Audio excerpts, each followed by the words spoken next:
Talk to me, Cleveland. What's going on? This is your brother, Kevin Chill Hurd, with, my God, I believe it's the 28th or 27th episode since we've been in quarantine for Chill Talk. And if you've seen the promotions, the flyers, you know that I'm calling this Bring Your BFF to Work Day. So you already know her, you see her, you love her. My BFF, the one and only. The one. The black butterfly, the who, hecka, and seer practitioner, the one and only. Oh, she's a business owner, entrepreneur, and author, an international phenomena.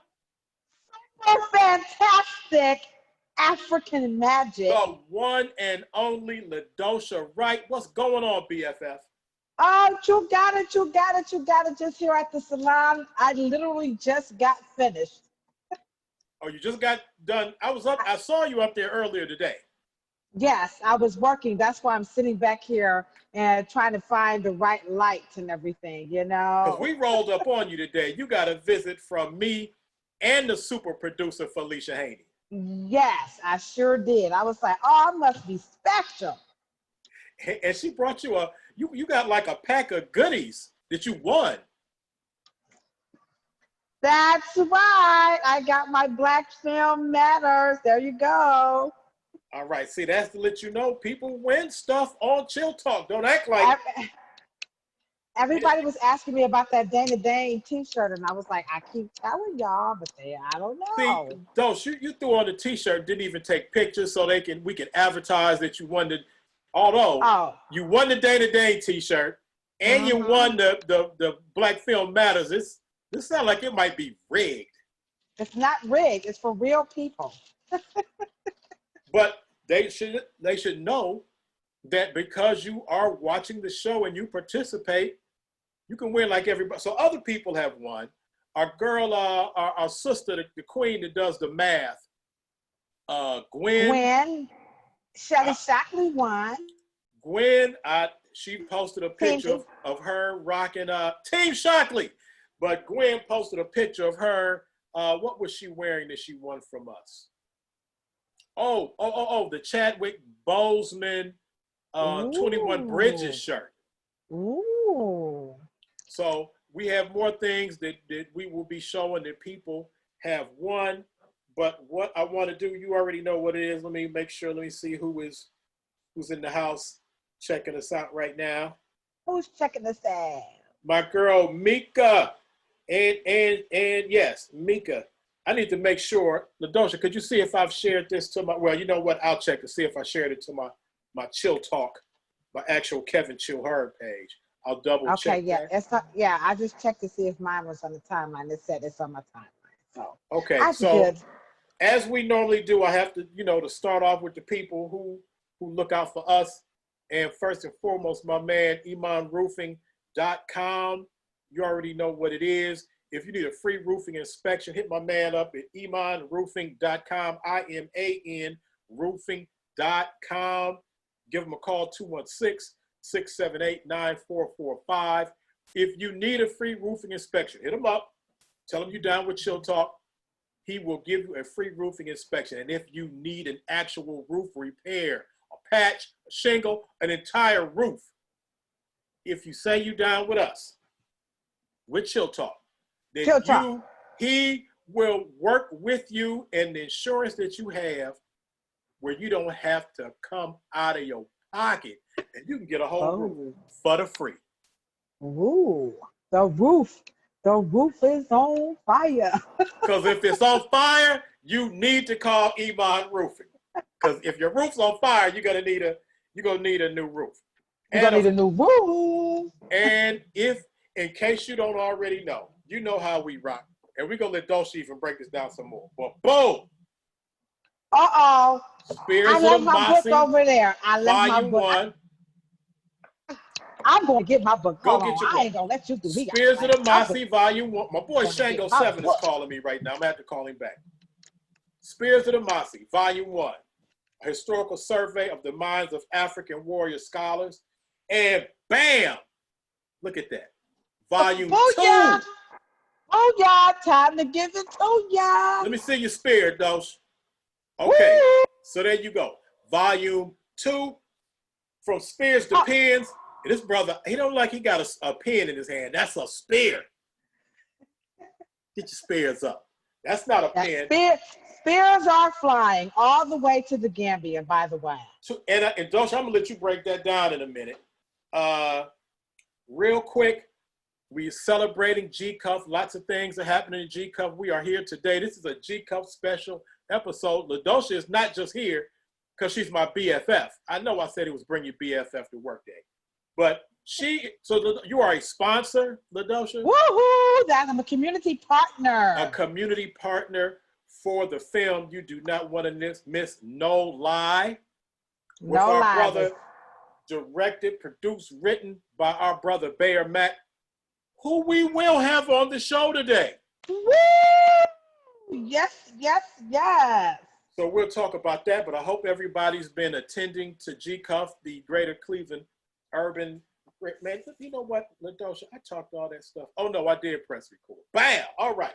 The Greater Cleveland Urban Film Festival, GCUFF, has been going down all week. And as you know from last week's Chill Talk, that I was the host of opening night, and I conducted a one-on-one panel interview with people connected to it, a phenomenal film, The Best of Enemies, that was starring Taraji P. Henson, our girl Taraji. So I talked with the granddaughter of Ann Atwater, who Taraji P. Henson played. I also talked to the writer, director, producer of that film, Robin Bissell.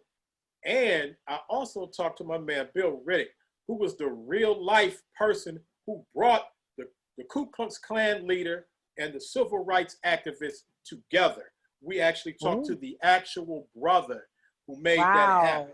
So, Wow. And last, a quick announcement, and this is a stay tuned. You might have seen me post some things. My man Crazy 8 the Great. You know, one of my favorite rappers here in the city, one of the dopest MCs, dopest lyricists. That brother got heat. That's my little bro. Made a couple calls for in Hollywood. Hollywood. I can't. I'm not at liberty right now to give out too much information, but we're gonna see. It's a process. Trust the process. Okay. But we're looking for some movement from my brother Crazy 8 the Great. I made some calls out to LA, out to Hollywood, to the filmmaking industry. So I will say that. That must be so nice. To the filmmaking industry. To make phone calls out to Hollywood. That must be really nice. And the call was received very well. That's all I'll say for right now. But Dosh, what I'm excited about, what are you excited? The movement that is happening for Spears of the Mossy, Volume 1, and nobody but you right here, right now, can give us that information on what has happened for that book, for the Kofi Pie-Side research team, for the people in the Gambia, for your connects in the motherland. Talk to me, Dosh. Talk to you. Now, you know, to get really, really good details, Kofi Pie-Side, which I'm going to be on his show on Sunday at 4:00. So he'll be able to get into a little bit more. But see, what had happened was, I'm going to give the tea. So what had happened was, I read the book because you told me to check the book out. And I was thoroughly impressed with the book. And so a lot of people don't know that I went to the Gambia last year, and I wrote the cosmetic curriculum for the Gambia in Senegal, a la Senegambia. And included in that curriculum is history. And so, lo and behold, you introduced me to the book, not the writers of the book, but just the book. And so I read the book, and then I reached out to the author, and I said, you know what? I have a library in the Gambia. And I said, and it's quarantine, go anywhere, they can't do anything. How about we do an essay contest, an essay writing contest using your book, and that way, you know, they won't be bored sheltering in place. They can't go to school. You know how the whole routine is. And then they could win some money. And then that way, you know, they'll stay in touch and it fit with the curriculum. And so they said yes. And let me just tell you, it has taken off to something that I could never even imagine. And so to make a long story short, now they have a Kofi Pi-Psi scholarship inside the Gay and Girl Skills Academy located in West Africa. And the reason why this is so important is because a lot of us don't even know that we're descendants from West Africa. And that part of West Africa is the home of Kunta Kinte, who we are familiar with him from Roots. So this is like all so emotional, and I'm just really excited and thankful to you for introducing me. You know what I'm saying? I mean, I'm just like, whoa. Well, you know how we roll, Dose, but you know, you get a hold of it and you take it and run all down the street and around the block and up the hill. I do. I be doing the most. I keep it 100. Ship is in the harbor now. No, Dose, hey, appreciate you. Mad love for all the things you do. You already know what that is. Let me tell you, there's Omar Champion. He is like a poet. He is like the bomb, okay? I met him when I was there, and he read a poem at the opening of the library. I just cried all over the guy. I know he was like, girl, what's wrong with you? And I said, I don't know how, but some way, someday, I would love to work with you. And so when we got the opportunity to write the essay, I ain't gonna even tell no lie. I was all in his, all in his little Instagram, Facebook, like, Omar, remember me? He was like, how could I forget? And so I asked Omar, could he help? And then Aliyu, he's also one of the instructors there. So Omar Champion, that's his name, Omar Champion, and Aliyu Sambo, they are spearheading the entire essay writing contest, along with Modu and Safi, and of course Fatu, the founder of the school. Dosha, that is beautiful. That is a beautiful thing. And like I told brothers from the Kofi Pi-Psi research team, when I watched that one live broadcast they did where it was the kids over in the Gambia talking about the book, reading about the book, and talking about why the information in that book was important to them, the Dosha, I swear, it brought tears to my eyes. That was such a beautiful thing. And to know that the journey, not only how the book came to us, how the book got to you, how you got the book to them, but not just about me and you, and not even just about the Kofi Pi-Psi research team, but that these kids and adults get this information, and it gives them power. It empowers them about their own history. That's why it's like people are always, I will hear a lot of, I'm just going to call them complaints. And they'll say stuff like, I don't know why we have to keep talking about, slavery. And I don't know why we have to keep going way back before slavery. Why can't we just focus on, like 1970 or 60 all the way forward? And I'm like, first of all, per Robin Walker, history is relevant. You know what I'm saying? And we need to have our history as told by us, for us, because we've been denied. And when I went to the Gambia, I'm telling you, you know why I cried so much? Because it wasn't the Africa that they show us on TV here in the United States. And we think in the United States that everything we see on TV or we read is like so real, but it's not. And so when you go there and you see this place where we came from, it's just so overwhelming. And then when you go to those slave dungeons, oh, y'all just don't understand. You know, you just don't understand what that does to you, to know where you came from, and then we're here and we're doing this. I mean, this is Sankofa live and direct. That's why when everybody sees me, Ladosha, why you always so happy? Super fantastic African magic. That's what it is to be an African. You're just full of love to me. I don't speak no other African. I'm just speaking for myself. There you go. That's what it is, Dosha. And that's love all the way around. Yeah. Say what's up to a couple people that have joined us. What's going on with Thomas T. Swift Lindsay, with my girl Ricky Lewis, the Black Pepper Potts from the Stoop. Hey, check out the Stoop. Look for the Stoop broadcast. Black Pepper Potts. Put some of that information in the link on how people can find the Stoop. One of our brother, sister, cousin podcast, broadcast, you know what it is. Black Pepper Potts has been on Chill Talk as a guest co-host. So big ups to her. We love her and the work that she does. What's going on to my girl Mika, Florida, down in my Seshu Mani Medu Necha class. Hotel. Sinette. What? The legendary Cleveland. We got Cleveland royalty, hip hop royalty watching. Joanne, my girl Joanne. Let me tell you, Dosh.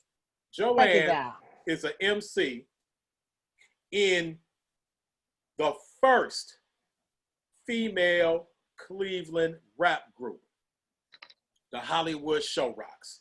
All right, I like that name. I see you repping.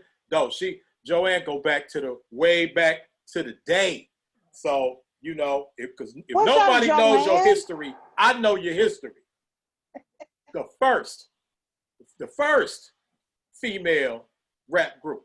Definitely, it was on the radio. Definitely, the people heard citywide. The Hollywood Show Rocks. So big ups to Joanne in the building. Sweets, Candy Sweets, the Mellow, Iced Tea, and the Show Rocks. And Joanne was so cold, she was in the Show Rocks and in Raptism. So she must can flow. I wish I could flow. Big ups, big ups. Okay, we have somebody saying I'm logged into my son, Evan Agee. This is Miss Selena, big supporter of Ladosha. What's up, I agree. Selena? I am constantly amazed to learn about our culture and where we came from. There you go. As a matter of fact, if you're watching the show right now, please share this show because it's going down. It's going down like gravity, Ladosha. It's going down. Meet me in the club. It's going down. Now, as we get ready to, and we talked a little bit. Oh, and by the way, also if you're watching, you see the link. If you want to donate anything to Chill Talk, you have two different ways you can do it. Cash App, $, money to the number 2 chill, or even the PayPal is on there. So any donation is cool. Whatever you want to contribute to, so we can keep this rolling. There it is. What's up to my brother, B Cool Brian Kaiser, B2K, old school journalist way back. Man, me and Brian Kaiser rocked at the old Calling Post building on 105. So you already know. 105. That's pretty old. That we were getting our black journalism on way back on 105 in the early days. My mama is watching the show. Hey, Mama heard. She knew Ladosha was gonna be in the building. She knew it was bring my BFF to work day. So there she is. Dosh, now let's talk about this film, No Lie. What made you want to be a community sponsor? So here's the thing, I am all about education. And so for women, especially women of color, African-American women, the hair care industry to me is just, I don't know what's happening in our beauty industry. So I am doing our best to bring some of the integrity that we had from a lot of those companies that he featured in his documentary, because there's something, I don't know, something that's not so nice. On one token, there's some fascinating things, and on the other token, there's some things that's not so fascinating. So I understand both can be said about that, you know, past, present, and hopefully not the future. But to me, I just think that the past, they had something a little bit different, and I'm sure because it was new. And so I wanted to become a community partner, because we hear a lot of, it's still like some downplay, some hate on some of those old products. And I'm like, what's wrong with y'all? You know, what's going on? And so I wanted to be a part of that, to bring forth the history, because even though things have changed by way of chemicals and ingredients, we just cannot forget the people who laid the foundation for us to be able to even be on this platform. So big ups, my hat goes off to Mr. Bayer Mack. I think he just really laid this one out. So we will be talking to and Bayer Mack. That brother is legendary in a couple of. I'm sorry. He What's fine. that? I'm sorry. He fine. He is legendary Fine. in a couple of different platforms. You know, I know him going back to music and the hip hop. You know, but now he's rocking as an award-winning filmmaker. Also want to say what's going on to our sister Sasha Beckett, Anissa, who's won we hooking that up because she won a PayPal card reader. Ooh. She ain't got it yet, but it's coming to you. It's on the way. So she said it's coming. It's on the way. Now before and you know what, Dulce, real quick, and we got maybe a minute or two before we bring on brother Bayer Mack. Okay. People hear me, and I want to say again, please share the show. If you're watching it right now, please share, because we're about to go in. We're going to be in there like swimwear. Anyway, like swimwear. Dulce, people hear us talking about BFF, and you know, you my BFF, I'm your BFF. And some people think it's hype, that we probably just met each other like last week or something. Or no. Dulce, how we've been rolling for a long time. Like this ain't, we're not new to this. Yeah, like 37, 35 years. Oh, yeah. 3-5, kicking it live, 3-5. Dulce, we have been through a lot, man. And a whole lot. They don't know. They don't want none. Like Rick Wilcox, you don't want none, you don't want none. And I tell you all the time, Dulce, I'm so proud of you. Man, it is amazing to see the levels that you have traversed. It's incredible. I am proud. Well, I just gotta, let me just say this right quick before Mr. Mack come on. I just want to tell you guys, this is what happens when you hang around people who really push you to level up your game. So those who know me before Chill knew me is like, I can't believe Ladosha's where she's at. But I'm just telling you, this is what happens when you level up and you face the challenge and be around people who really encourage you to only operate from your excellence, or what I call super fantastic African magic. So thank you, Chill, for pushing me and encouraging me that I can do better. And he wasn't nice as he is now, guys. Hey, I was going to say, Dulce, that's not how you always tell the story about how I gently pushed you to level up. Maybe after the interview, I'll tell y'all how he got me together, okay? Hey, but it wasn't just nice. You got there, Dulce. But I got there. And you're killing the game. Genuine. But anyway, yes. What we're gonna do? We're gonna and Felicia, the super producer, Felicia Haney, is gonna be joining us in a little while. She's manning the GCUFF big baller position. So she's hard at work with the Greater Cleveland Urban Film Festival. Okay. So she will be joining us in a little while. But we're gonna see if we can bring on the legend that so moved Ladosha to want to be a community sponsor, a community partner for it. All right, I think we have that brother Bayer Mack coming in the building.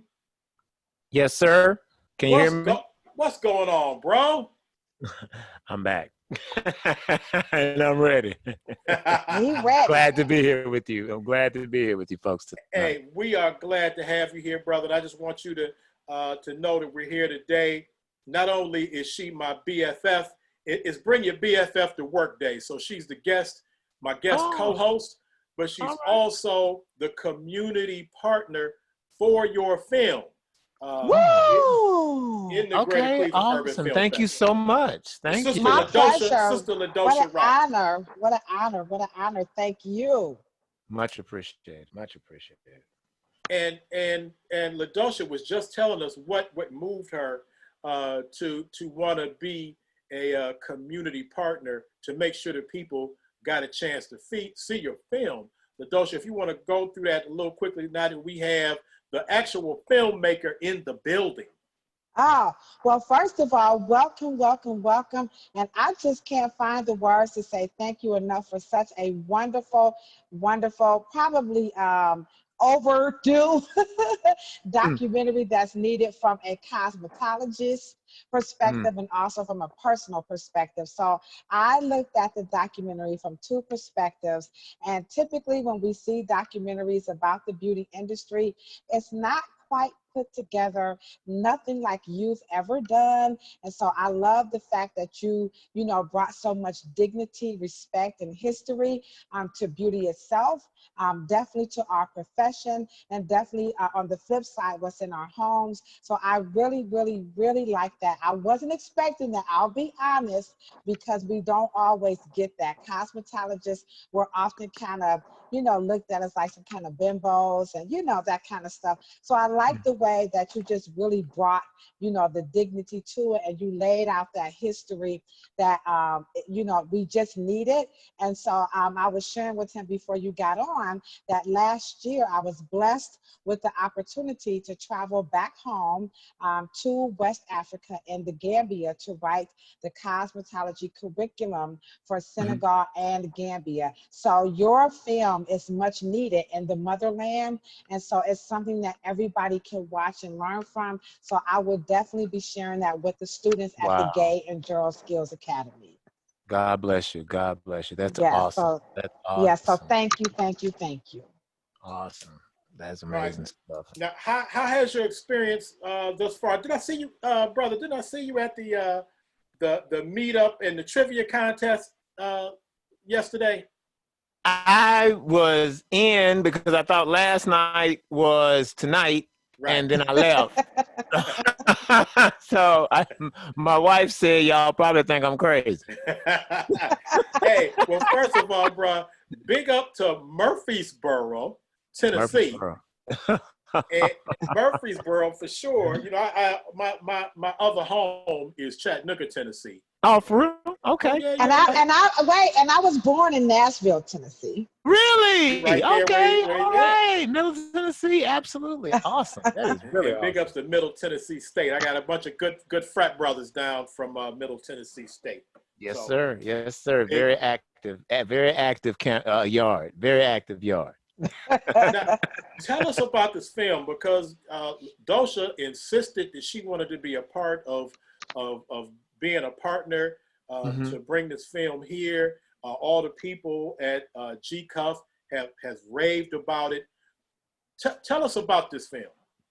Well, as Ladosha mentioned, dignity and things. The industry starts in Cleveland with Garrett Morgan, and messing around with those sewing needles and then dropping the juice on the floor and seeing the carpet go straight. And from that, a multi-billion-dollar industry was created. He had been polishing needles for 10 years. And then after 10 years he'd been polishing needles. After dropping some of that juice on the floor and seeing that carpet go straight, within 2 years, he had his own sewing shop business. So it starts, and as soon as he started making money, he creates the Cleveland Association of Colored Men.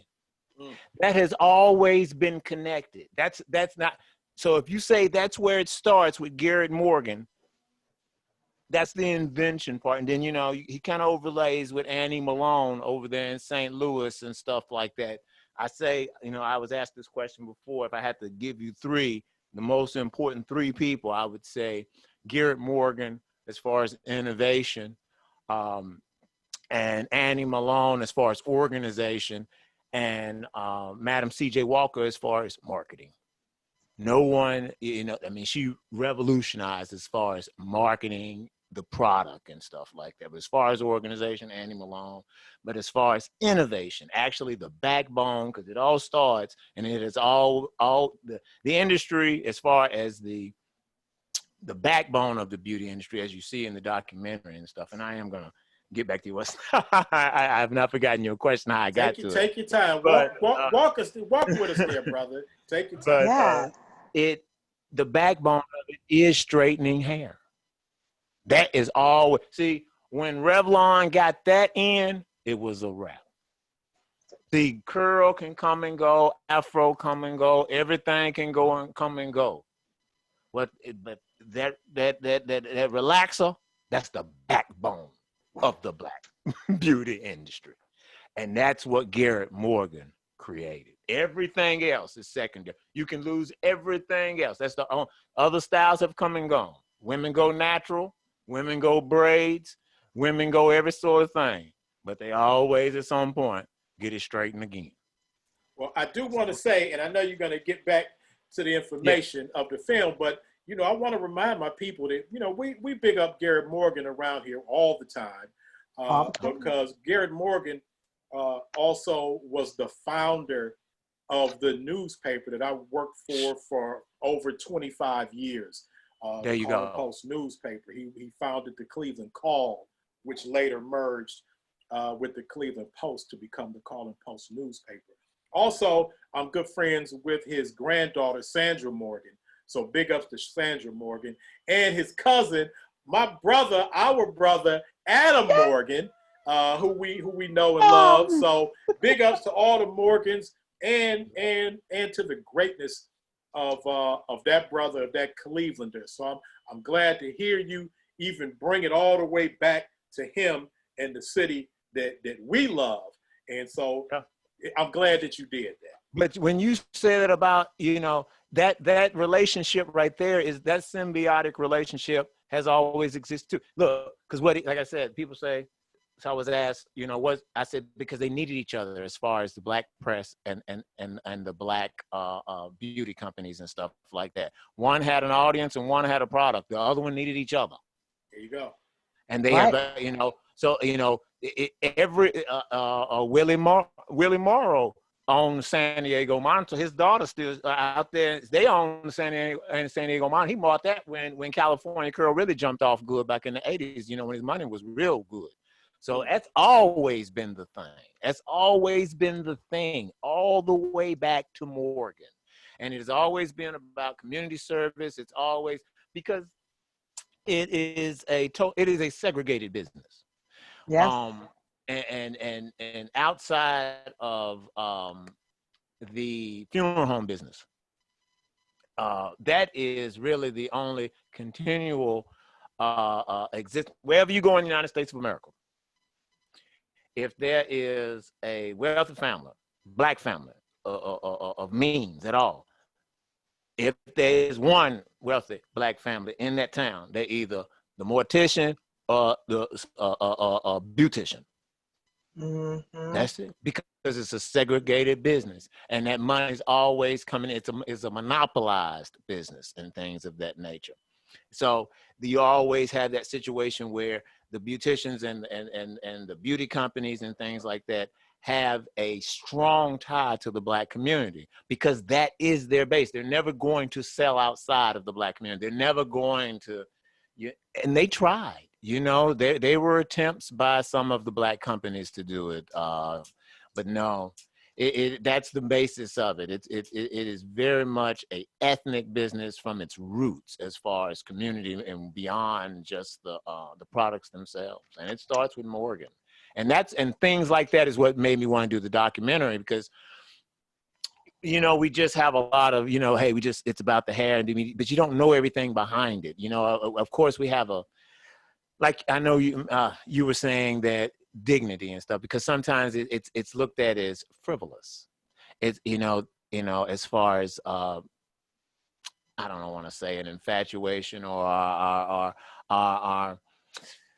as far as how Black people feel about their hair. It can go one or two ways and stuff like that. Sometimes, you can be a little bit, anything you overdo is can go too much.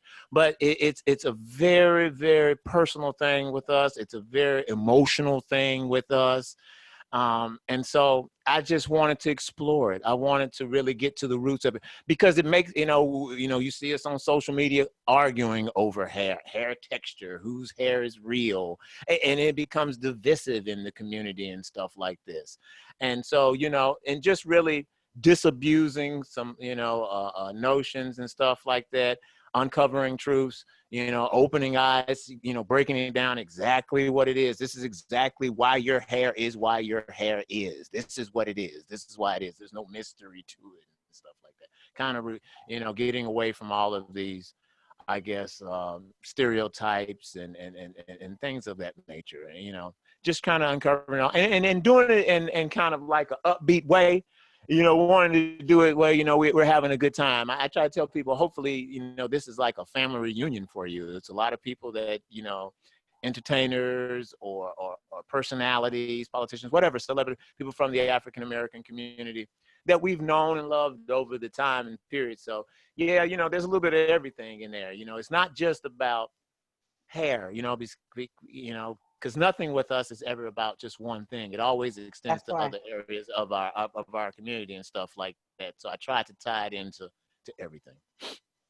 Okay, very good information. And I want to say also what's up to the people who continue to join us on the live stream. So please go ahead and share this. We're talking about an amazing film, and I'm able to have the filmmaker. And by the way, bro, congratulations on you winning the Black Reel Award. Oh yeah, that was really great. I was really happy to get it. Absolutely. Hey, the founder. Go ahead. I've never won anything in my life, but go ahead. Hey, the founder of the Black Reel Award is my brother Tim Gordon. Me and Tim go way back as film critics. Matter of fact, Tim was on the show maybe about a month and a half ago. Tim was, and then I was on his show. But yes, I'm proud of him. I remember when he started the Black Reel Awards. Oh man, I was one of the first people that was on his voting panel that even give out those awards. So it's impressive. It's impressive. See that you've won. Hey, you won two of them, correct? Well, I was nominated for the Czar Black Hollywood. Okay, for the Oscar show film, right? Yeah. Yes, sir. Yep. Mm-hmm. We actually screened that at GCUFF back in 2015. Yeah, and we premiered what's the name there with Donna brought us in for that. But yeah, Tim and what they've done over there at the Black Reel Awards and how that's developed and how it continues to grow, it's extremely impressive. So and big I'm ups to my man Tim Gordon. Yeah, absolutely. And big ups to Donna Dabbs, who, man, she is a jewel, a gem, a queen here in Cleveland. We love her so much for the hard work she continues to do, and was able to bring this film and the Oscar Michaud film. So, big ups to you continuing to do this. And I'm gonna let Dosha ask some particular questions, but I do want to know, how long did it take to put this documentary together? I would say at least a year, maybe a little bit, because I did it. I financed it myself and everything like that, so it was slow and everything. So, and I was able to do it, how I wanted to do it. So that's the thing. I prefer to do it that way. I tell you, you get paid more for work for hires. That's what I learned, as I've gotten into this film business and stuff like that. The stuff you don't want to do, they pay you more for. The stuff you want to do, you don't make much of them. but it's a lot more fulfilling. So, this was more of a labor of love, which is why I dedicated it to my mother and things of that nature. But kind of piggybacking back to what your original question, why did I do this film? Why was I interested in stuff like that? because like I said, the other half is the media side, and it's those Ebony magazine, Jet magazines. You know, I used to put all those beauties of the week on my wall in my grandma in my bedroom. My auntie be mad. Talk about it. Off. Yeah, my grandma would be like, "At least it's women, let it be up there." You know, so it was really, you know, I come up during that period, and I remember as I, you know, started maturing and thinking about, what I want to do with my life, and as far as, you know, what career I wanted to go in, and examining, business and what, professions people are in. I started to notice that I said, those Jet and Ebony magazines have been traditionally back in the day, they were beside your grandmama's toilet, at least in Murfreesboro, Tennessee. That was all, all over reading material. Yep. Okay, so they would be these Jet and Ebony magazines beside your grandmother's toilet, and they were always there. And like I said, John Johnson has been getting that $1.25 every week for 70 years. I said, man, let me go and look at what really, because we don't really think about what Ebony and, because it was just there by your grandmama's toilet until it wasn't. Right. And that's what's in the story. And see, and that's a part of this documentary too. You just counted on BET being there, what it was. You counted on it so much that you stopped watching it. Mm-hmm. We counted on Ebony and Jet so much that we stopped reading it. That's right. And that's what the story is, man. Like I said, full disclosure, it's not about your hair. Hey, and real quick, since you brought up the Jet Ebony centerfold, Jet centerfold of the week, I'm always bringing up my city. I would say 90% of those photos were taken by Lamont McLemore. You better believe it. Of course, a member of the Fifth Dimension, but also a native of Cleveland, Ohio. So yeah, I'm always big up in my city. I'm gonna let Ladosha get some in, but we do have some questions. Another question from the live stream, from the chat. But Ladosha, go ahead. The question I wanted to ask you was, when you were putting together the pieces and you started to realize the role that we as consumers of some of these products were playing, I won't say in all of the demise, but some of the demise of what was taking place, how was that making you feel like, oh my gosh, do I really have to show this connection? Like, how did you feel bringing the truth to light? That's all I want to do. That's part of the reason. It wasn't self-financed because I didn't want to self-finance it. I want to self-finance it so I can tell the truth. So I can't. You understand what I'm saying? Because a sister asked me. She had asked me how I felt about that. What is that? What was that thing? Self-made, whatever it is. That thing they did on Netflix about the documentary. Yeah, right. Well, it wasn't even documentary. It was the movie about it was like a movie kind of made up type thing. Right. Yeah, they was upset about it. It was inspired by her. That's right. That's right. Inspired. Right. Yeah. So they was upset, and they was like, "How did you feel about it?" I said, "Well, look, I've evolved on this. When you take money from somebody else, you do what they say. And they took money from Netflix. So you dig? If you're gonna go over there, then that's what it's going to be. And see, that kind of goes back to the documentary. Why you got to go over there? Right. You should be able to go somewhere else. Why ain't you able to go to BET? Why ain't you able to go to TV One? You shouldn't have to go over there, so your stories could be told the way you want them told, so they can be told truthfully. Because the truth is, this is a story about selling out. Talk about that. Wow. Talk about that. I just want to testify. Come on, brother. I just thought it was. And it's not necessarily, and like I said, I say that with no malice. I'll just say it honestly. That's what, because a lot of times, it's about, we feel victim. We ain't got nothing. Somebody took something from us. Someone took something from us. Someone, I can't believe it.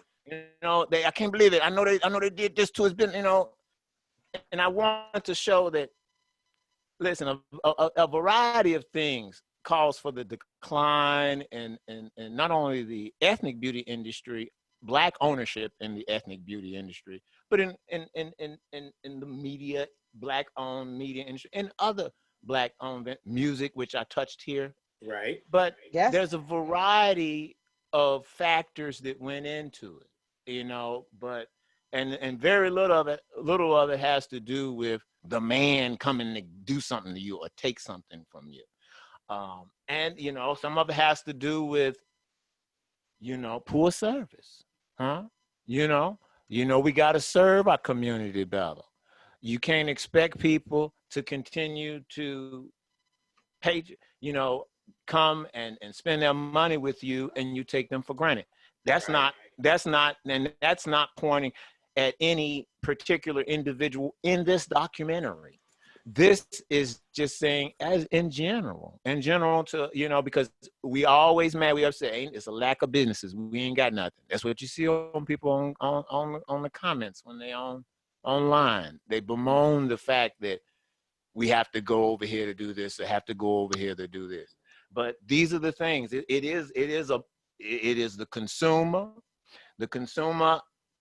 I mean, like I said, I've just evolved on some of these things. I feel like it is all on the business, you know, proprietor at this point.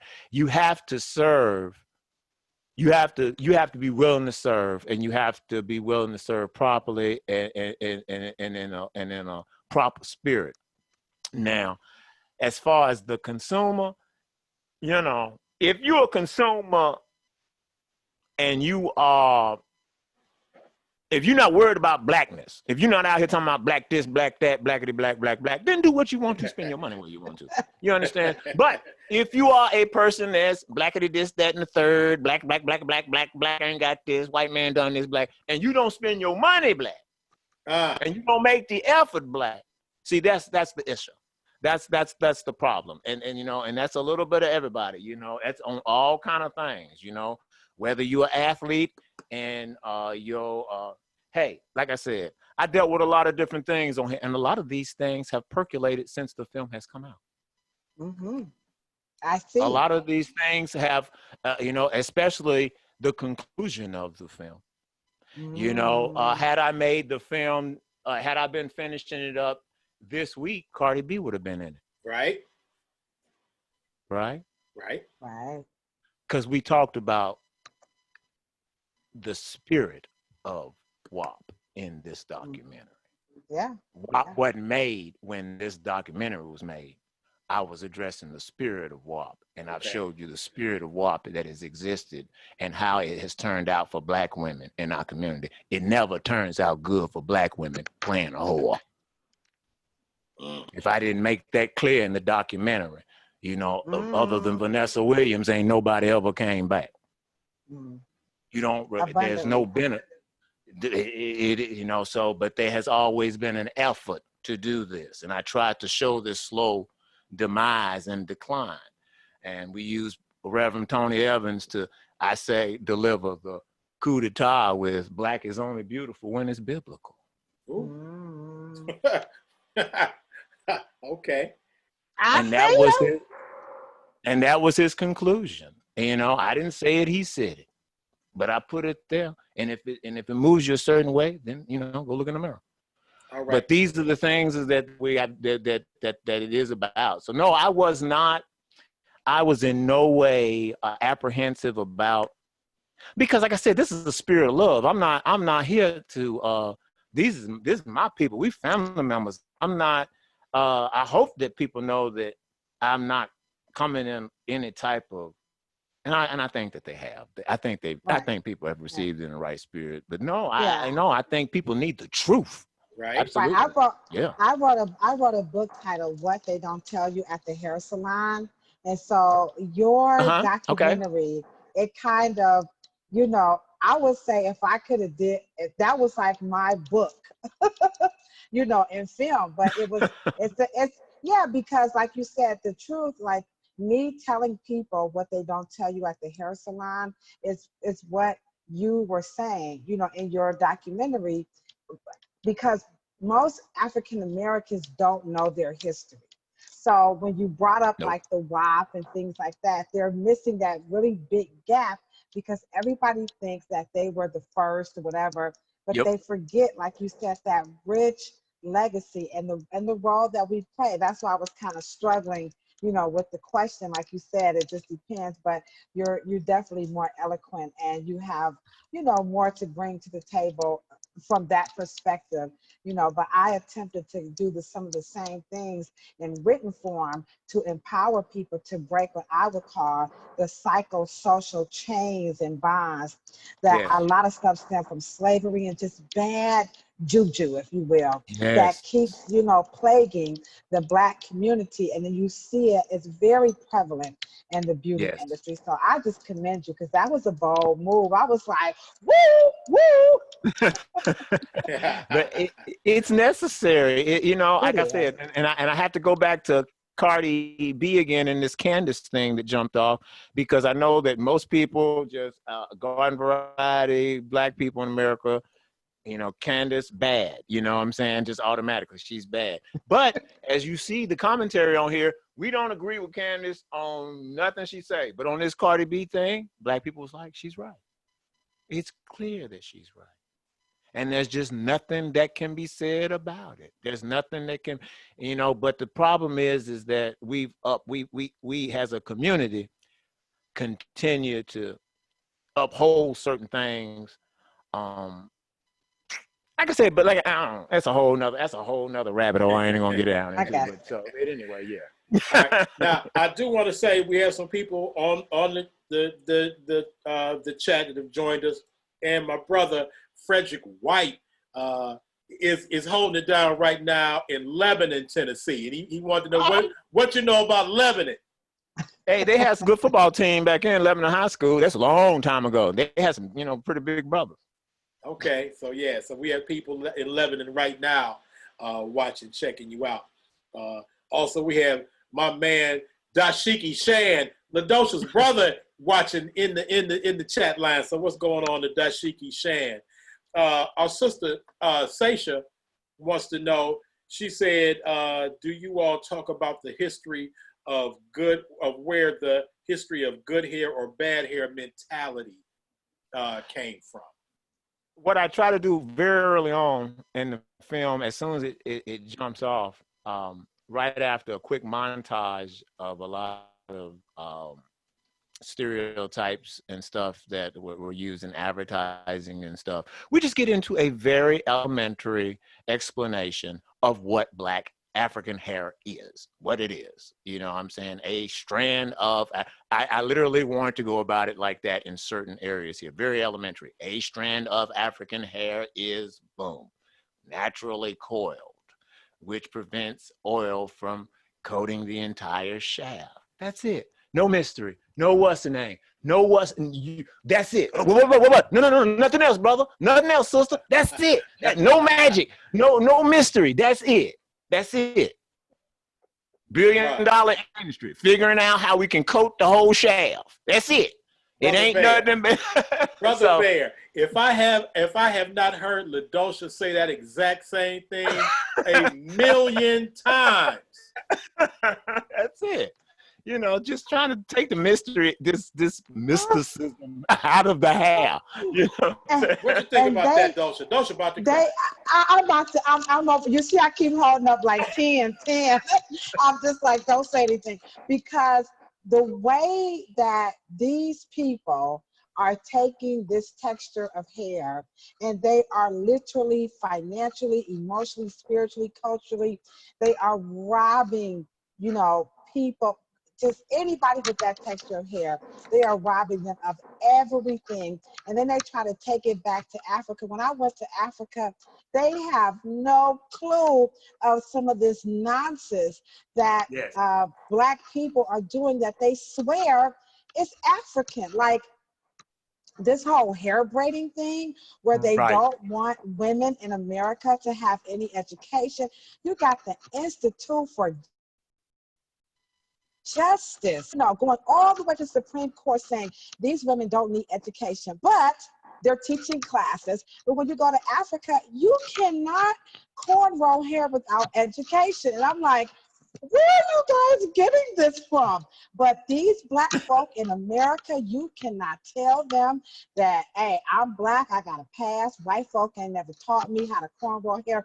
That is not what education is all about. And your first sentence describing what the texture hair is, I'm like, if you ask the average cosmetologist what is hair, the sad part is they couldn't even tell you. They couldn't tell you. Even the people who are braiding it. So I commend you. It was a learning process for me, so, but thank you once again. That's what we want to do is just, because we just need education. We truly, I don't know where people's religion, but, it is written that, the people suffer from a lack of knowledge. I mean, So, you have politicians. I'm sorry for cutting you off. There are politicians here in the state of Ohio. That's how I ended up in the Gambia. There were politicians, African-American politicians, graduated from HBCUs, who I know, I didn't graduate from one, but my friends who attended HBCUs, very staunch on education. So why would you not want a cosmetologist to have education? I mean, even when you look at your documentary and some other ones, you don't have to be brilliant, but you could just deduce that education is going to be what's going to catapult this industry to where it needs to go, and in the home. We need more education. We have people, it's 2020, and I've owned the business for 30 years, and there are Black women who still believe they can't wash their hair. They still believe dirt makes your hair grow. I'm like, oh my gosh, like we're not on the plantation anymore, but they swear by this. And so your documentary, I think everybody needs to watch it, everybody. Well, I just want to remind everybody who's watching right now, for the people who might have just tuned in, we are here with filmmaker Bayer Mack. I think you did everything in the film, but we know that you're the producer, the director. Did you do the lighting and the sound, brother? What up? Key grip, what? I went and got my own coffee too. You did. you catered it. So you did everything, but can I just say, that's not my voice. All my customers like, it was nice to hear your voice. I'm like, no, I didn't read that. But I do want people to know we're here with filmmaker Bayer Mack, and for the people, if you don't know about the current film right now, No Lie, that's being shown at the Greater Cleveland Urban Film Festival, please get a chance to check it out. Ladosha, when can they see it? I think you got some hookups. Yeah, I got some hookups. I think today is the last day, unless they do some extra special, you know what I'm saying?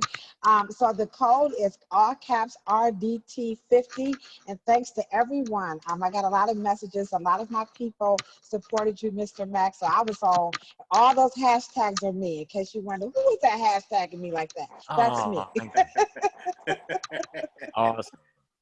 When you were saying about education, I mean, because you have Jill, but, you said education. If ultimately, if you, as we go on in the documentary to say, especially with what happened with Johnson, and when I was in Charlotte, on the for the festival in Charlotte, we were speaking with one of the L'Oreal reps, and he was talking about that they were, and it enlightened me, and Ladosha, you probably, I'm assuming you might feel the same way, being a beautician and everything like this, is that they felt that consumers should have never been allowed to do they had home, as far as the using the relaxer and stuff like that, because they weren't using it right, and it was causing industries, and that directly led to the FDA action against Johnson. It was, so go ahead. I'm sorry, go ahead. No, you have the same thing. The manufacturers of the products, they are not in sync, with the consumers. I mean, with the actual, the licensures, the educational part. And so there is where you're going to find the big gap, because the understanding in the United States is that the beauty industry is a vocation. So therefore, you don't need all your electives to go along to support the foundation of the education, unlike, when you go over into Japan or in Europe, it takes 4 years to become a professional hairdresser. So you're absolutely right. The education is imperative, but here in the United States, they really want to dumb it down. You have a lot of African-American owned schools, people of influence. They're going all the way to the White House saying, lower the standards of education. And that's because they truly, truly believe that it's just some fluff and stuff and all this, that, and the third. And so you saw a big take with the whole natural hair movement, which has caused more problems than any relaxer ever could. And it's not because of the pride in the hair texture. It's just the ignorance that's being, promulgated and just pushed and sold to predominantly African-American women. I see it from a psychosocial perspective because my degree is in social science, and I see it as a cosmetologist, which is why I opened the hair salon to teach people what they don't tell you at the hair salon, because the ignorance in the cosmetology industry is at an all-time high. Ladosha, let me ask you this. When can people, give us information again on when people can see the film as part of the film festival? Okay, so you're just going to visit gcuff.org and you're going to enter your email and just all caps RDT50. So you have to go to GCUFF platform and search for his documentary. It's very easy to navigate through. All right, so again, we are here with the filmmaker of the documentary No Lie. And I want to say we've also been joined by my brother Anthony Washington in the Rock, all the way from Rochester. They've been holding it down in Rochester. They got issues in Rochester as stuff is going on all over the country. It's going on in Rochester, and we actually were with people in the streets in Rochester last week while they were protesting. So big ups to my brother Anthony Washington, and another one of your neighbors, my brother Eni Eret Shan Kalfani, one of the writers of Spears of the Mossy, volume 1 and 2. He's from Nashville, so that's right. He's in your area too, bruh. Man, Tennessee all up in here tonight. Hey, Tennessee in the building, man. So big ups to my brother Sean, and a matter of fact, we got to get with Sean because Sean has a new children's book. It's a children's book, but it's information for everybody, for the people, for the world, Craig. So we got to get Sean to talk about his new endeavor, but we still rocking with the Spears volume 1 and 2. But hey, big ups to that brother, always down with us. We down with him. So what's going on, Sean? We got your homeboy here in the building. So, and what's good about, and big ups to Donna Dabbs, and how she's been able to maneuver GCUFF through this pandemic. Yes. She's adapted, and we're still able to have very exciting offerings with GCUFF, Greater Cleveland Urban Film Festival. So, but what I want to say is that now you have the opportunity, people watching the show, people all over, for right now, you don't have to be in Cleveland at the film festival to see the films. So everybody, and that's why I want everybody to know they can see this film in the comfort of their own home, pandemic free, hopefully, in your house. And so we're here with the filmmaker. And I also want to add, if anybody has any questions for Brother Bayer Mack, and some of the people know you, brother, from your music and your journalism days. Okay. I know you from back then. Really? So to see you, what you're doing now, and all the things that you have going on, big ups. But yeah, if anybody has any questions for the filmmaker, feel free to ask. And what I'll probably do is, if you give me a second, I will put the Zoom link into the chat, and anybody can actually enter and ask a question of filmmaker Bayer Mack. And since we have Ladosha in the building, anybody want to have anything to ask her? And we appreciate her, as I said earlier, she has joined this brother's film showing in the GCUFF Film Festival as a community partner.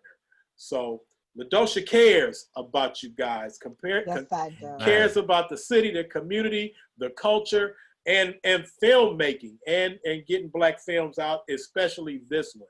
So go ahead, Ladosha. I'm gonna go ahead and drop the Zoom link into the thread. So if anybody wants to come on and ask a question from the filmmaker, they can do so. But go ahead and get down, Dosha.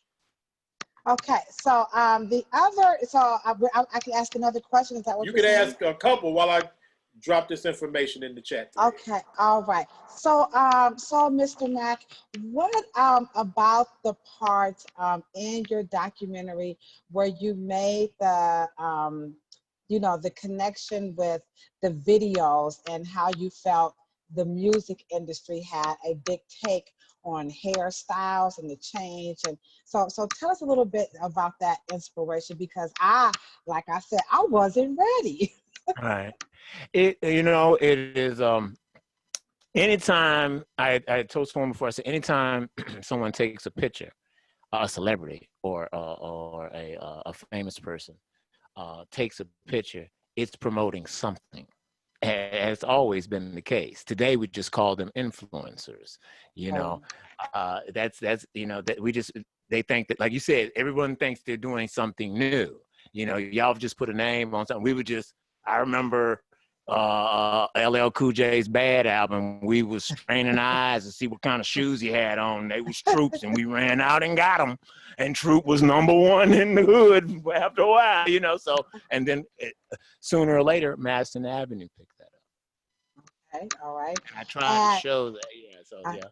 So you so putting that together. Now you made a point to you know, and this is why I said, oh my goodness, he really went there, when you were highlighting how there was a point in time where a lot of, you know, Black celebrities would really not support some of these looks and these images of some of the companies. So how were you able to get that type of information? Did you interview people from the various companies, or were you just able to connect the dots? So I thought that was very compelling and telling. Well, yes, and at the end, in the after the thank yous, of course, like I said, I said before, I dedicated the film to my mother, but after that, you'll see that I gave a special thanks to oh my God, Earl Graves Sr., who just passed away, who is the founder of Black Enterprise. And I remember I did Oscar Michaud, and I had said this back then when we debuted the film in Memphis. And I tried to let people know just that film could not have been done without the archives of the Chicago Defender and the Baltimore American and just the great Negro weeklies, you know, and things of that nature. And this film could not have been done without without the work that Black Enterprise put in. You know, because no one cared about Black business. Mr. Graves cared about took Black business seriously and made a magazine about it. And Black business in the totality of American GDP is insignificant. Yeah. That's the truth. That is the truth. That is the truth. Oh, I'm proud of you. I know y'all proud of me, and I'm proud of them. But in the reality, it's a drop in the bucket that won't even cause a ripple. But it means something to us, and it meant something to Mr. Graves, and that's what Black and I was able to go there to get this information about business people who would not make, Black Enterprise was made because they didn't cover Black businessmen or women in, you know, white business magazines. I don't even know what their Forbes or whatever was back then. So he took it seriously. He takes salon. He took beauticians' businesses seriously. He took our businesses seriously. And I couldn't have done it without him. I couldn't have done it without that. And I couldn't have done it without, you know, of course, the archives of Ebony and Jet. I could not have done it without those. You know, and those are available. Okay.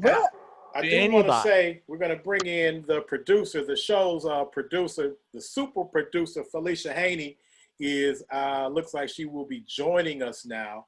she's been hard at work doing her GCUFF duties. She has to split time from her Chill Talk duties to handle GCUFF duties. So we're bringing Felicia in, but you know, anytime you bring up Black press to me, so big ups to the memory of the Chicago Defender, all those hardworking journalists that toiled for years and years and years, and one of its founders, Robert S. Abbott, for holding down the Chicago Defender and all the people.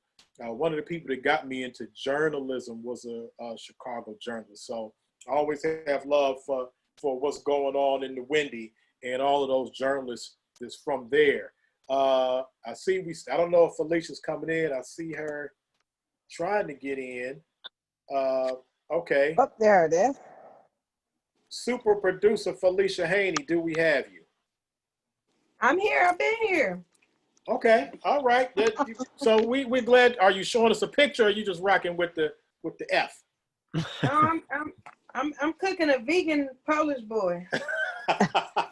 So you don't want us to see you cooking. Okay, but I don't want to be looking at my countertop. So okay, but you will be glad to know that we do have the filmmaker Bayer Mack in the building, and I know that you worked hard to get his involvement in GCUFF, and as well as his appearance here right now on Chill Talk. So I just want to acknowledge your hard work, Felicia. I know you're working hard and you're hungry. You're making, what's that, a vegan what? What you making? A vegan Polish boy. A vegan Polish boy. Okay. All right. Now I do want to ask this brother. There you go. The super producer Felicia Haney. Where's your vegan Polish boy? Are you gonna show it to? Oh, okay. They're cooking in a skillet. I'm over here working on my coleslaw. Okay. All right. You're working it out. All right. Now, brother Bayer Mack, I wanted to ask, and did you have to deal with the situation of the reduction of Black ownership of the hair salon industry? Yeah, that is the whole that's the arc of the film. Okay. And that's the arc of the film. That's the background of the film, like I said, because it really is a kind of like a socio type of economic type of socio-political type of thing that's all mixed into our nappy roots. So yeah, that is what it's about. It's tracing, and then just those things, with the things that led to it. You know, I mean, do you get into the Asian takeover? No, no, you left that alone. I did not. You didn't want them people coming for you. No, that you didn't want that smoke from them. And I didn't even consider it. And I'm gonna tell you, I didn't even, because I was, I tried to tell. I guess I tried to focus it on a couple of individual biographies. Really, I tried to focus it on the families, out of the Gardners, the Bronners, the Johnsons, the Lusters, the Morrows, and things and of course the oh my God, the Dudleys. You have Fuller Brush Company in there. I mean, yes, the Fullers. So I try to put the because one of the things I want to show, okay, I said hair allows us to talk about Black hair, allows us to talk about so many other different types of things. When you talk about Black hair, when you talk, and like I said, if relaxer is the backbone of the ethnic beauty industry, the bread and butter, where the tie meets the road. What is relaxer?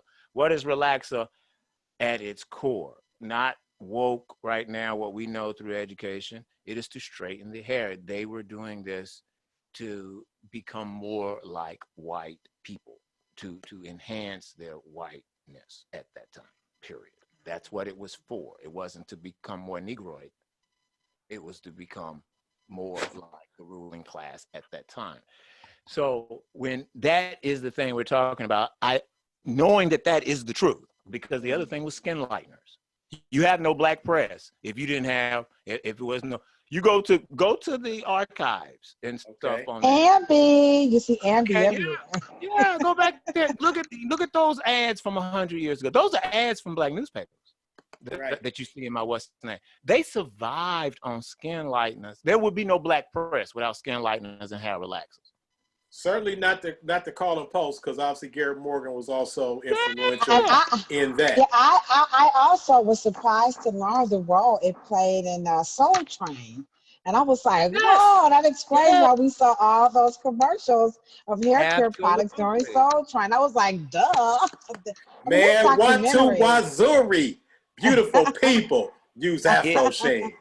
It is, and I want now. Why I said, when I say about the, it is trying to be like now. Why I say that stings a little bit to people. Now, why I say that is now the whole film is to show that you did do things. You haven't been left out through history. You have had dynasties. You listen. You say, well, we got left out in the 20s. No, Madam C.J. Walker died.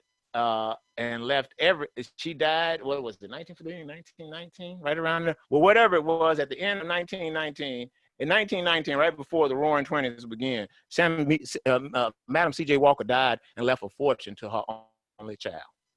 Yeah. She bawled until she literally falled. So Yeah. if y'all want that, y'all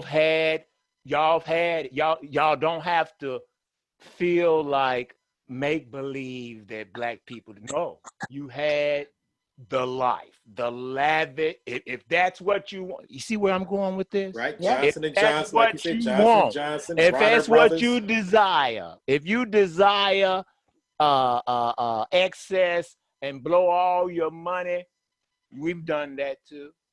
We've done everything. We've gotten as low and in the gutter as the white man. Congratulations.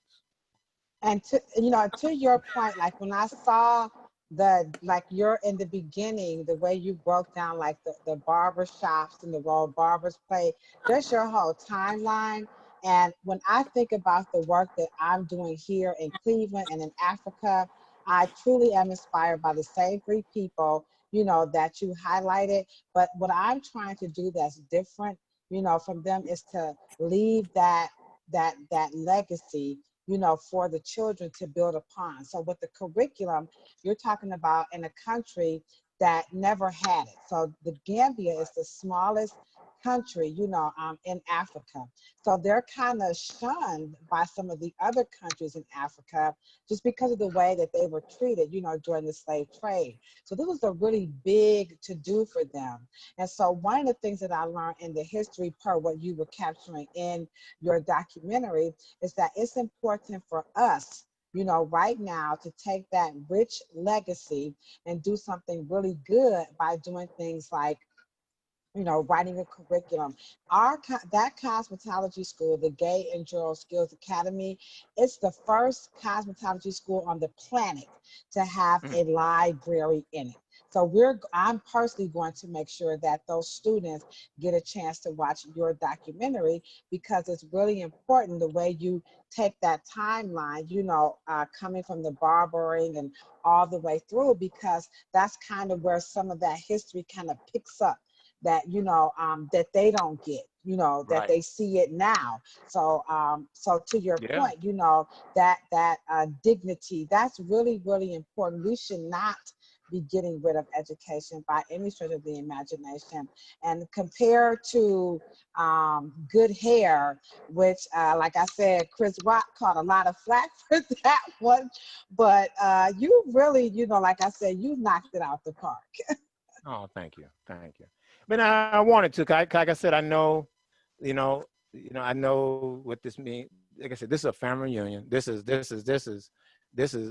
something that hopefully everyone can enjoy and have a good time. It's not too. I didn't try to be too heavy-handed preaching and everything like that with it. But I want everybody to know the truth, and leave something on your mind when you walk away. Mission accomplished. Well, congratulations, brother. Okay, some of your people, this must be a Nashville thing. Somebody or the area, somebody said, let's go grab some Hattie B's. I don't know what. Hattie B's. I don't care. I thought maybe that's something from the something in Tennessee. I don't know about Hattie B. It sounds right though. It sounds like it's probably good. Hattie B. It It does don't sound sound like it's. It don't sound bad, right? It don't sound like sound somewhere bad. you want to get some food from. Yeah, Hattie B. They're like some woman in the back cooking. Yeah. What you want, baby? Yeah, I wouldn't turn it down. There you go. My brother Sean says salute.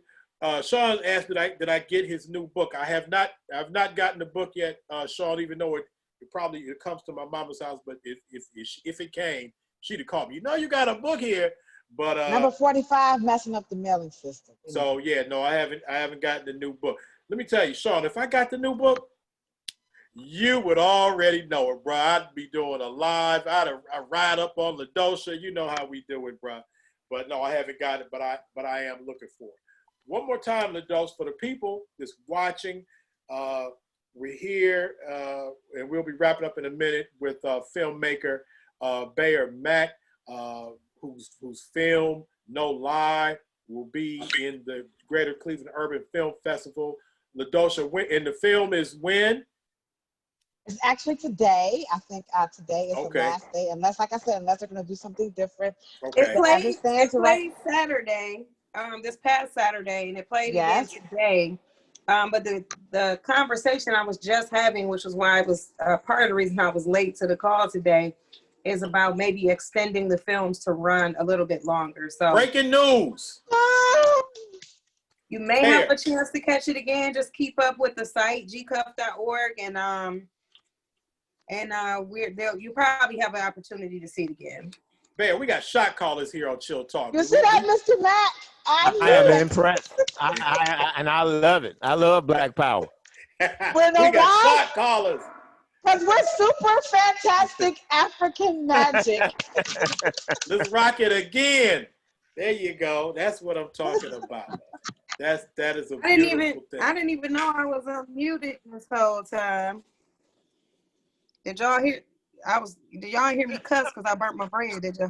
Oh no, we didn't hear that. No, we didn't. All we heard was the news that some shots were being called to extend for us to be able to see the film again. So we will keep up with that one, and we appreciate you giving us the heads up and working hard to make sure that happens.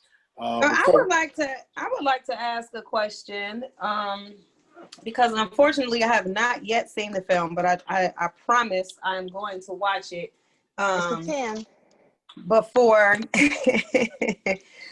the festival is over. So I guess I just want to know, and if you answered this already before I came in, my apologies, but I wanted to know kind of because hair isn't something new to us, you know what I mean? It's not new to our community or whatever. And like Ladosha said, we got good hair. We got, probably a plethora of hair movies. So what was your approach to this to make it like your film? Like this is different. Right. This is what people are going to want to see.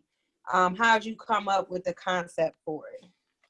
Well, one of the things I've kind of like developed with this, I guess, if you want to call it a style, is I have no talking heads. I kind of want to keep it more as a narrative where the viewer can kind of be like immersed in the world, as close to, almost like a docudrama as possible. Because I felt I kind of like same thing with Oscar Michaud and In the Hour of Chaos. I tried to not having talking heads as far as a professor or somebody come in or a historian, and then because I think it takes you out of the time and space when you're watching it and stuff like that. And I kind of wanted you to be totally immersed in the world so you kind of get the feel. And this is not just unique to No Lie. So it's just that type of approach to it. And, and just mixing it and then tying in all of because like I said, everything affects our hair. Like I said, it is affected when music, the people, just all sorts of things have an effect on it. So I brought in all those things. You can kind of like, for instance, I try to tie it into the politics. Jesse Jackson's hair is on display in this documentary. If you watch Jesse Jackson in this documentary, the photos of him, you see him from the late 60s to the 80s. And you see his hair reflects the Black community. Where we were in the late 60s, Jesse has relaxed hair. And by the time he gets to the 70s, he's got the big I am somebody afro at Watts Stacks. By 79, 82, he's got the pinstripe and he's got a little curls in his afro because he's about to run president. Okay, hold on. Back up, bro. I missed the part about, okay, first of all, to start this off, did you just try to tell me that Jesse Jackson had a perm? Well, unless he just had a whole lot of good, Indian whatever, in his family. some pomade. It was extra pomaded in 64 and 65. Hey, but, man, ain't nothing but the fruit juices and berries. Y'all bugging. So I tried to tie it into that. It's also political. I say in there that the curl, when the 80s come, it kind of fit what they wanted. It was non-threatening. By that point, by 1970, go ahead. Let me jump in. Go ahead. I'm sorry. When you make the link, when you showed how Shaft had an impact on hair, I thought, my mentor, Mr. Ivan Williams, have said that all the time, but you really, I was like, this brother ain't playing. It is total. Our hair is totally tied into, like I said, when I was talking in the other conference he said, if you want to know where you can look at a photo of a Black person in some instances, because like I said, there are some updos from the 30s, as I show in the film, that those sisters' hair was, it's still, those styles is still up to date today. Like I said, because somebody said, man, I said, that's sharp. But yeah, you can tell where we are by our hairstyle, and it's reflective of our outlook. It's reflective of, and it's still debatable today, where you have Black children being sent home, because of braids or something like that. It represents something. Listen, friends, let me give you something. I don't know how y'all feel about here. Okay, go ahead, give it to us. The mayor of New York. Let me give you this as an example. Okay, De Blasio. When he entered office, he was there with his Black family. He has a Black family. He has a Black wife, and he has children with her. And his son, for most Black people, I did for me. So I'm going to assume that there's a small portion of the Black community. When they saw that photo, they said, "Why his hair got to be all out there like that? Why does that boy's hair have to be?" And they said, if it was a Black family, it don't mean that we are not proud of being Black, but I'm the mayor of the city, and you can do something a little bit better than that. But to them, it was like, we're gonna promote our Blackness by letting the son's hair be extra. So showing that showing that De Blasio really down for the Black. He down for the people, because he let the son hair be for the people. Extra. I don't even care. Obama, if Obama had a son, he wouldn't have let him have been like that in no photo. So that's what. So I don't even know. Felicia, I don't know if I answered your question, but that is kind of how I've approached this, by tying in a lot of parts of our community to show that it all ties in and is reflective in our hair. And one of the things I try to do is try to revive some unsung heroes. And one of those people in this is that I did want to get in during this, and that people know, is just how impactful Cicely Tyson has been to Black beauty. She is overlooked. She's overlooked. Come on. She's when they talk about style icons, beauty icons, Cicely Tyson is rarely ever mentioned. The first, Cicely Tyson gave you the natural. Cicely Tyson is the first person you saw with braids. If you go look on Cicely Tyson, if you look on the DVD, I show you, Cicely Tyson shows you the fro, then she showed you the braids, and then in the Magnavox commercial, she showed you the Jerry curl. Yeah. Cicely Tyson and if you've seen her lately, she looks gorgeous. Of course. If you haven't seen her lately, she looks gorgeous. Know what they say. So those are the types of things I've tried to do a little bit differently in here, you know, if that makes sense. Scrapbook. Outstanding. It That's why, and I really commend you again. Like I said, this whole natural hair movement, I can't believe Black America fell for it. I was like, what? Are you guys serious? We ain't new to this. We true to this. Why are you? It's amazing. I mean, you have hairstylists, and I specialize in natural hair. If it grows through your scalp, it's natural. It's like, what are you guys saying? We've always, and then it's like, when I did the research for my book, I was just like floored to learn that, what was her name in the museum, Chill, that they invented the blue, and what was Hatshepsut. And so we have been doing this, how much the archaeological finds were showing, you know, how women of color, Black people have been altering their hair. You know, they have combs that are older, that are dated before Christ. And then you have Black women like, well, I don't comb my hair because Black people can't comb their hair. I'm like, we invented combs? What are you people talking about? But they don't know. They don't know their history, and they're saying that this is the African way. And I'm like, you won't go to Africa. And I went to the island of Janjanbura. They hand make combs to this day. Okay, I do want to correct myself, Ladosha, because you know I'm self-correcting before my brothers, my Kemetic scholars jump on me. I shouted out it was Hatshepsut. I'm correcting myself. That was actually Nefertiti, who we saw at the museum where they showed the blue hair. It was Nefertiti. That the Egyptians have been dyeing hair. So all this stuff that they're saying, if you do this, you know, you're trying to be Black. But I mean, I understand that there was a point when we were, but again, we do have this rich history.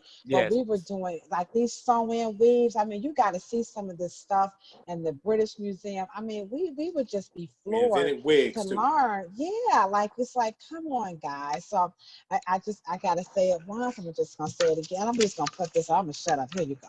All right, I want to read this from Miss. Let me give you this right here real quick, though. But you were saying about that, you're dead on with that. Is with Willie Morrow. He saw one of those combs. Oh. Willie Morrow saw one of those combs. That's what. Because when he was on the base and stuff doing hair, you know, it was tearing the hair. It was tearing the brother's hair. And he said, man.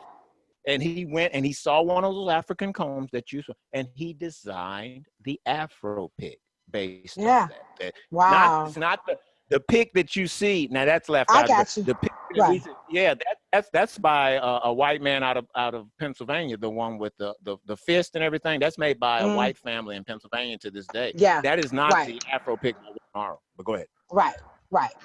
Yeah, they don't know that either. But I'm just saying.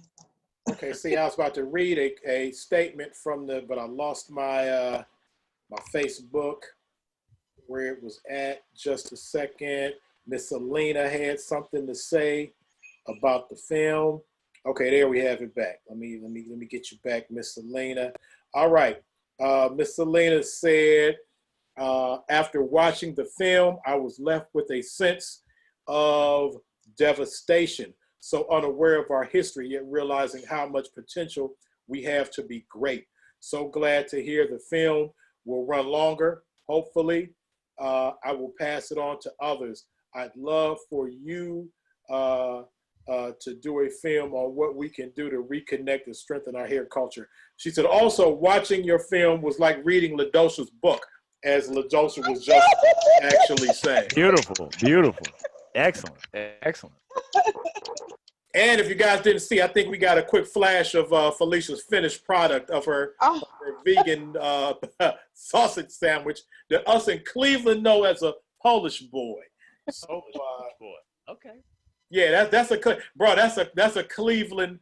That's a definitely a Cleveland regional thing that we have this thing called a Polish boy. with a sausage, French fry, a sausage sandwich, French fries, and coleslaw and sauce all on the sandwich. It's freaking delicious. And Felicia's over here making a vegan one. So nice. There you go. Look at it. All right. Well, brother, we were okay. Oh, hey, Shelly Shockley has Team Shockley. Team Shockley, hold on. Shockley in the building. And as I promised, my producer again, because she was on vacation and I was having shows that lasted for 4 hours, and she said we can't do that anymore. So, so now that she's back, we're gonna wrap this up. But again, but please, anybody watching it right now, feel free, please share the show. Great information. We got to learn about hair. You got to talk to a filmmaker whose film is out and showing at GCUFF, and maybe will be extended, hopefully, to another day. But even you filmmakers got an education. So please, please share this. And again, if you want to donate anything to Chill Talk, it's in the thread, Cash App, $money to the number 2 chill, or even the PayPal link. Please share it. Mike Lilly is in the building, who works in the hair care industry with products. He's supposed to give us a bag of products. Felicia, did Mike Lilly give us those products to give away on Chill Talk? Did we get that hook up? Mm-hmm. We did? She's eating. I'm She's kind of eating. full. She's kind of full. While she's eating, I'm gonna say big ups to Miss Selena A.G. Thank you so much. You're just a phenomenal friend. I really appreciate you. All right, and the people right now know Mike Lilly as the man with all the hair care products, but us in the field of journalism, Black journalists know him as one of the preeminent photographers in the game, in the legacy of Cleveland, Ohio photographers, especially in the entertainment industry. And Mike Lilly probably has been to all those Bronner Brother things and all the big hair shows. Mike Lilly made a living off of covering them things. So we know you're still in the game though, Mike Lilly. So hey, yes. Ladosha. Big ups, Mike Lilly. I'm a big fan of his. When I first started doing hair, I wanted to use him, but I couldn't afford him. But he taught me a thing or two. Mike Lilly does. He will get a little steep on your price. He'll say, well, we'll work it out. And then the workout price is going to be a little steep. And he is phenomenal with that camera, man. But he's very well and very well respected. So what's up, Mr. Lilly? What's up? Ladosha, did you get an opportunity to show your bag? Show it again. She's been showing that bag. And you showed that, yeah. So Mike did actually donate the products that were inside of the bag. Okay, there we go, right. Mike Lilly. And those are courtesy of Mike Lilly Photography. We appreciate him. All right, Brother Bayer, what'd you say now? The grab bags were awesome. I got mine in the mail. Very excellent. Very nice. Excellent. I think Felicia did a lot to hook up some of that stuff. But, again, big ups to Donna and Alton for everything they've done for GCUFF. I'd like to thank my BFF Ladosha for co-hosting, guest co-hosting. Bring your BFF to work day I think it went off well. Yeah. Yes, an opportunity of a lifetime. I hope that I get to meet Mr. Mack one day in person. I am definitely a fan of yours. I will be hashtagging you all the rest of this month, all the way up to my birthday. I'm gonna look and try to find out where you hashtagging me at, so I can make sure I'm responding and not ignoring. And yes, I really do. Yeah. Instagram, everywhere, Instagram, Twitter, every last one of them. I'm hashtag everywhere. But I want to say I appreciate your support of this film and that you partnering with it and stuff like that, because that's how it's done. And I will make sure you get a complimentary copy. Please of the book. do. I'll make sure I let people know about it, get it out there. Because really, what we should, make sure is if it's on Amazon, we want to make sure that they're saying, hey, you should buy these two things together.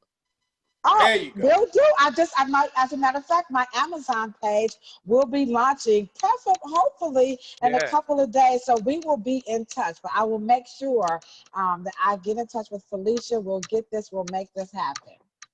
Sounds like a plan. That's what's going on. So, brother Bayer Mack, and we're gonna have to get you back on here, bro, because I'm gonna do something on Oscar Michaud. So Let's do it. I want to get you back on here to talk about that and that film as well. If anybody who wants to go back and check for that documentary, tell them the name of it again and where they can possibly find it. Oscar Michaud, The Czar Black Hollywood. It is available on Amazon and DVD, but it is also available at blockstarstv.com to stream. All right. That's your joint. Hey, man. That's the joint. I'm really trying to do it with, nickels and dimes, and that's okay. That's what black business, the key to black business is knowing how to keep a business going when you ain't making no money. Hey, keep it moving. Wow, I'm taking you into all my platforms. Everywhere I go, I'm just gonna take you with me. I tell them, chill. I know how to hook it up. Man, please, Ladosha bring you along. You don't even know. But anyhow, Felicia, the super producer, anything you want to say as we get ready to back this on out of Chill Talk? No, just as always, thank everybody for tuning in. Thank you, Ladosha, for your help with Chill Talk as well as GCUFF and hosting us and bringing some of your people to our platform. We appreciate you. I did actually get a chance to see the Oscar Michaud movie a couple years ago. We did GCUFF hosted it. But now I will definitely be sure to watch No Lie before it's all said and done. So thank you also for coming on. Sorry I was late coming in, y'all, but the grind, it never stops. Absolutely. And I knew y'all was gonna hold it down without me. All right. Well, we always need you on the show, Felicia. We need the super producer to make sure we don't act up. If you hadn't shown up, we'd have still been on this show about another hour and a half from now. I'd have got a message from Felicia like, what the hell are y'all doing? Stop it. Nobody want to watch a 4-hour show. They don't want to watch a 2-hour show. But yeah, no, we appreciate, so everybody can go back and watch this. I will download this to my YouTube channel as well.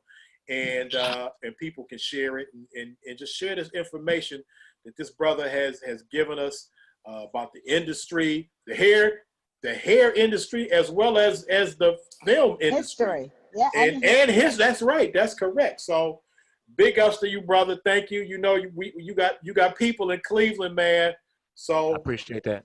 We appreciate you. All right, everybody that's watching Chill Talk, make sure you like the Chill Talk page. If you're watching me on a different page, like my personal Kevin MC Chill Herb page or Ladosha's page or people that have shared it, please go back to the Chill Talk page, like and follow.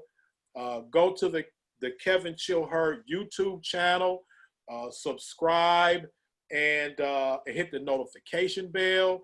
And if you so choose to consider to donate, there's a PayPal and Cash App. And hopefully, when we get through this pandemic, sometime soon, we can actually get back to the radio station.